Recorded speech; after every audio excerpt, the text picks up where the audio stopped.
भगवान कपिल बैठे हुए थे, माता पास में आई और मां पूछती है कि बेटा, मैं इन इंद्रियों की विषय वासनाओं से खिन्न हो चुकी हूं। मेरे जीवन में मुझे अभी तक भगवत कृपा की प्राप्ति नहीं हुई। मेरे पति ने इतना जप तप किया और उन्होंने भगवान को प्राप्त कर लिया। अब मुझे बताओ कि मुझे अब तक पूर्णता की प्राप्ति क्यों नहीं मिली है। कपिल भगवान कहते हैं कि मां, पूर्णता तब मिलेगी जब पूर्ण से आपका जुड़ाव होगा, है ना। भगवान कब मिलेंगे?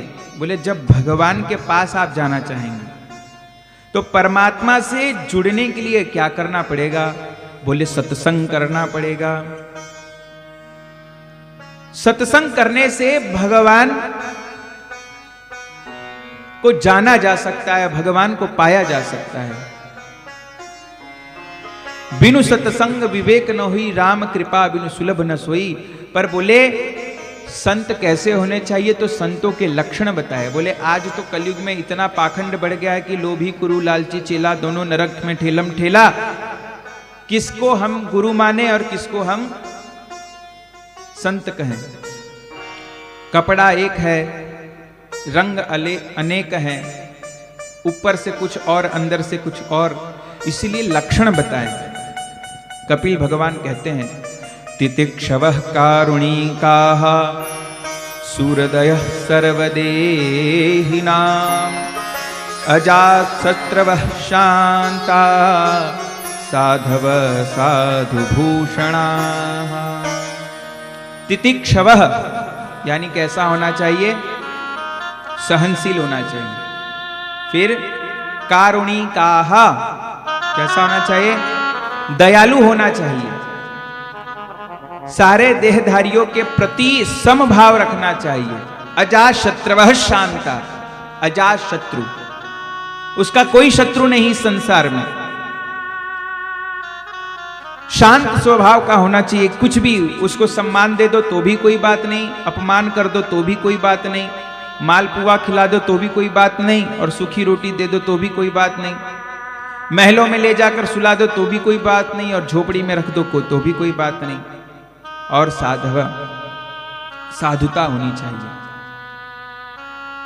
इसी बात को चैतन्य महाप्रभु कहते हैं, तृणाद्रपि सुनीचेन तरोरपि सहिष्णुना अमानीन मान देन कीर्तन्य सदा हरि। बोले तृणादपि, तृण यानी घास। जैसे आप घास पे चलते हैं और घास जैसे ही आप पांव रखते हैं तो वो आपको चुभता है, लगता है कांटे की तरह, झुक जाता है। तृणाद्रपि सुनीचेन तरोरपि सहिष्णुना, और जैसे एक वृक्ष के नीचे जाते हैं तो वो कोई भेदभाव नहीं करता कि अमीर आ गया, गरीब आ गया, काला आ गया, गोरा आ गया, बच्चा आया, बूढ़ा आ गया। जो उसके नीचे जाता है उसे फल और शीतलता दोनों प्रदान करते हैं। संसार में जीव को ऐसे ही रहना चाहिए। तृणाद्रपि सुनीचेन, लोगों को मान सम्मान देना चाहिए और विनम्र होना चाहिए। ये लक्षण बताए हैं और कहा संतों का संग करना चाहिए। उनका संग करने से भगवत प्रीति की प्राप्ति होती है, और जब आनंद मिलने वाली प्रीति जब प्राप्त होती तो धीरे धीरे भगवान की कथा में श्रद्धा से धीरे धीरे भगवान को जब जानने लगते हैं तो हमारे हृदय में वह भक्ति प्रादुर्भाव हो जाती है। फिर कहा कि मां, यम नियम आसन प्राणायाम प्रत्याहार धारणा ध्यान समाधि, ये अष्टांग योग बताएं। बोले इनसे अपनी समस्त इंद्रियों को संयमित रखना चाहिए और भगवान की सेवा में लगा